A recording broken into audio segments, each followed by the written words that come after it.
এখন ভরা বর্ষার মৌসুম আর এখন কিন্তু প্রচুর ইলিশ মাছ পাওয়া যায় আর ইলিশ মাছ দিয়ে কিন্তু মজার মজার আইটেম তৈরি করা যায়। তো এখানে আমি নিয়েছি ইলিশের টুকরাগুলো আর এই ইলিশের টুকরাগুলো দিয়ে আজকে ইলিশের পাতুরি রান্না করব। নিয়েছি লাল সরিষা, কাঁচামরিচ আর হচ্ছে নারিকেলের দুধ, লবণ, এগুলোকে আমি পেস্ট করে নিব। আর হলুদের গুঁড়া, মরিচের গুঁড়া আগেই দিয়ে দিয়েছি।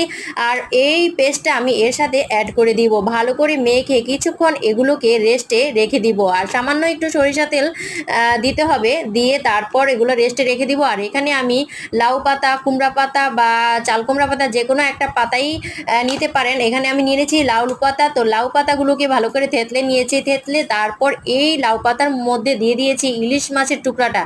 ইলিশ মাছের টুকরাটা দিয়ে একটু মশলা দিয়ে দিব, তারপর 2-3টা কাঁচামরিচ দিয়ে ভালো করে আটসাট করে এটাকে এই পাতাটাকে পেঁচিয়ে নিব।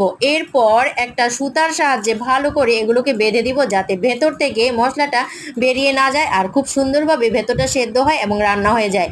আর এখানে সরিষা তেল দিয়ে আমি 3টা পাতুরি দিয়ে তারপর ঢাকনা লাগিয়ে হালকা আঁচে সেদ্ধ করে নিয়েছি, ভেজে নিয়েছি আর কি। এভাবেই করতে হয়, একেবারে হালকা আঁচে কিন্তু এটা রান্না করতে হয়, তাহলে ভেতরটা খুব সুন্দরভাবে সেদ্ধ হয়ে যায়।